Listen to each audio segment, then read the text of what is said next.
It's time for another Dice Tower review with Zee Garcia.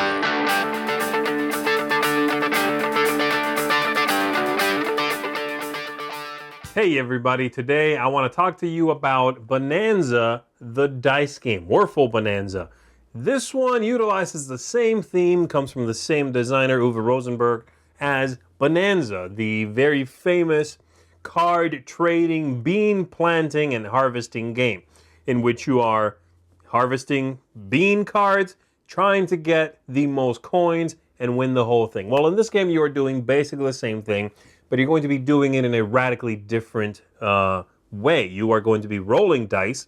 You are going to be looking for dice combinations in order to move up on your harvesting track, and then, or planting track, I guess, and then at some point harvest that card, get some coins out of it, and start on the next card. If that all sounds a little bit complicated, I'm about to clear it up for you. Let's check out how the game works. Then we'll come on back and I'll tell you what I think of this one.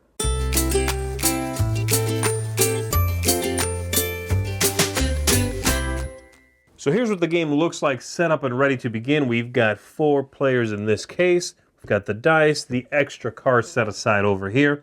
The objective of the game is to be the first player to get to 13 points. And if you do that, you win the whole thing.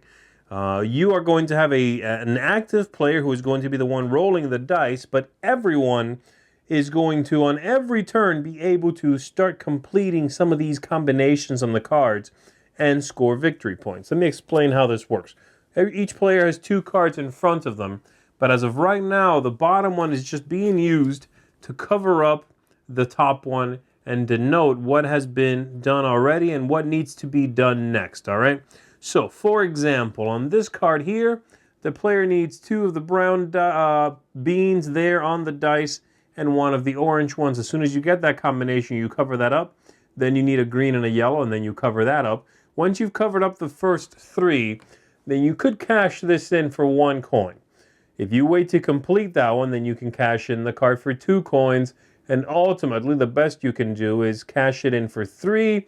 If you complete that, you'll get 4, all right?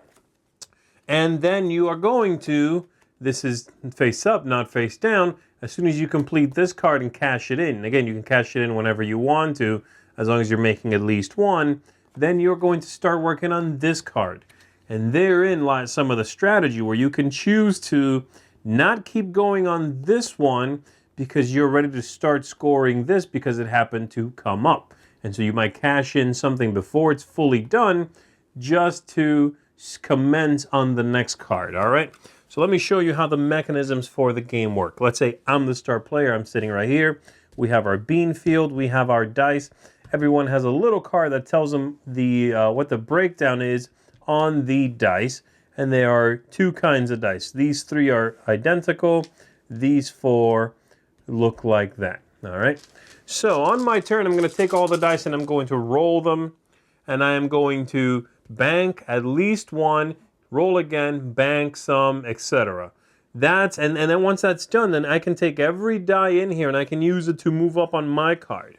However, the other players, the ones who are not the active players, are going to utilize what I roll to move up on their cards as well, but they'll only get to use what's actively rolled right then and there. So any die that's been banked is no longer available to them.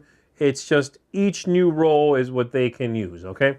So I am going to, let's say I'm going to roll this, all right? And then everybody else takes a look at their cards. Can't do it. And this one here needs blue, so they can do it. So the other 3 players cannot move up right now. I am going to bank something. I'm going to bank that, and I'm going to bank that.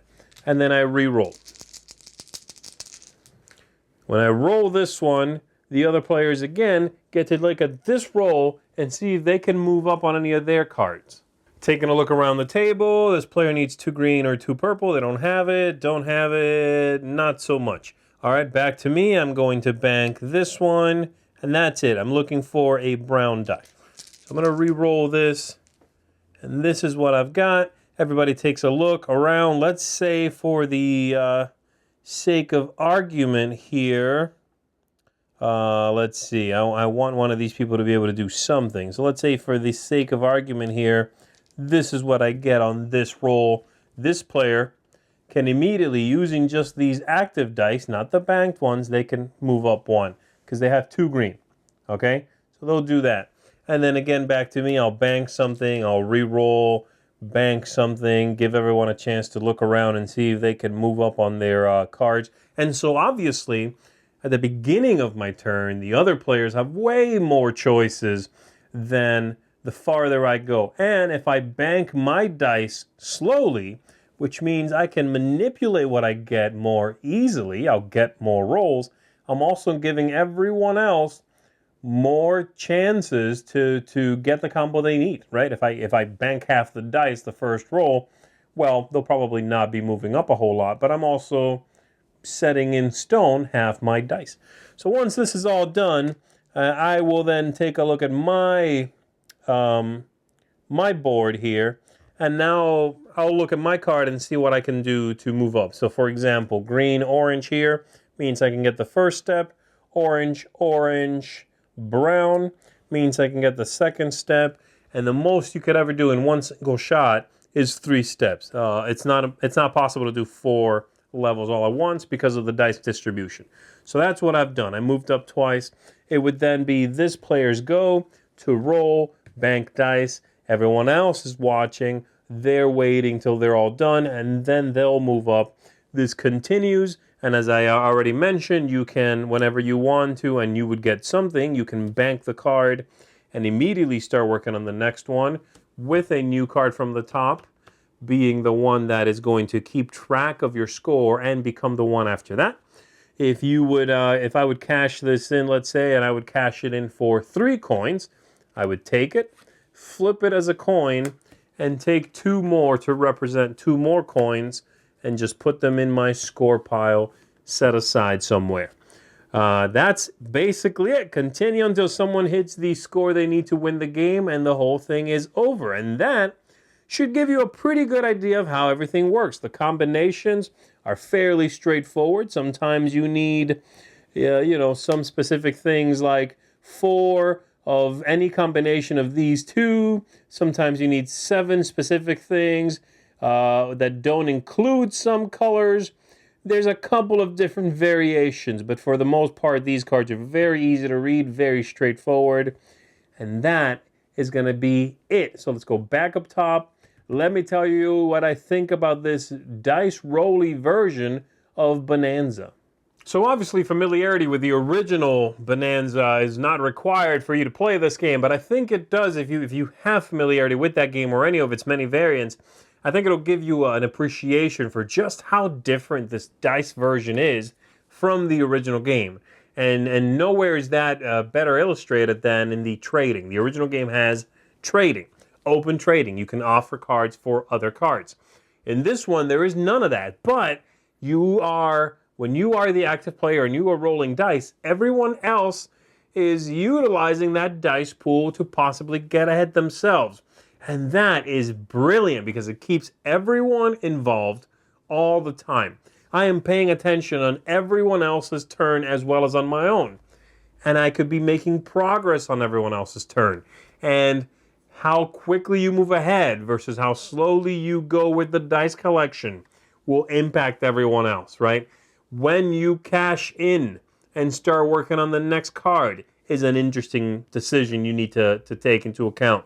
Because you might be able to get that first step done right now, but you're only getting 2 coins from the card you're working on at the moment. Is that worth it to get a leg up on the next card? Maybe. That depends, And all these things are small choices, but they are constant choices. And I like that very much. I like that you are always engaged with this game. It's not a very long game. It's straightforward. Rules are pretty simple, as you can see from the overview. The cards are largely very clear. There's a couple of things you might have to look up that are not as straightforward as 2 green and a yellow, right?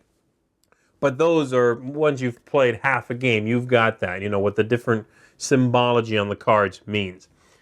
And that's it. And the whole thing just works very smoothly. It's a game that is very smooth and full of not necessarily interaction, though that is there, right? I mean, you're rolling the dice, I'm interacting with them, but engagement.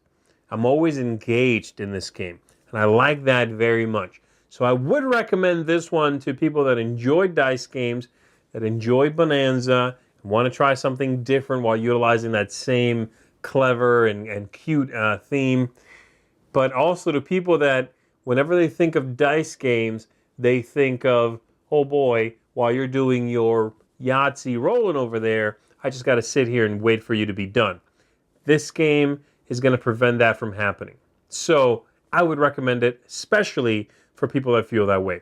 This one's going to get a seal of approval from me. Very much would say check it out if you are into dice games. And yeah, that's it. We're full Bohnanza. This is a keeper. Check it out. Thanks so much for watching the Dice Tower videos. Find more great videos and reviews, as well as our top-rated audio podcast at Dicetower.com. You can also find other great shows at Dicetowernetwork.com. I'm Eric Summerer, and you've been watching The Dice Tower. The Dice Tower is sponsored by Cool Stuff Inc., where you can find great games for great prices. Cool stuff in stock. Check them out at CoolStuffInc.com.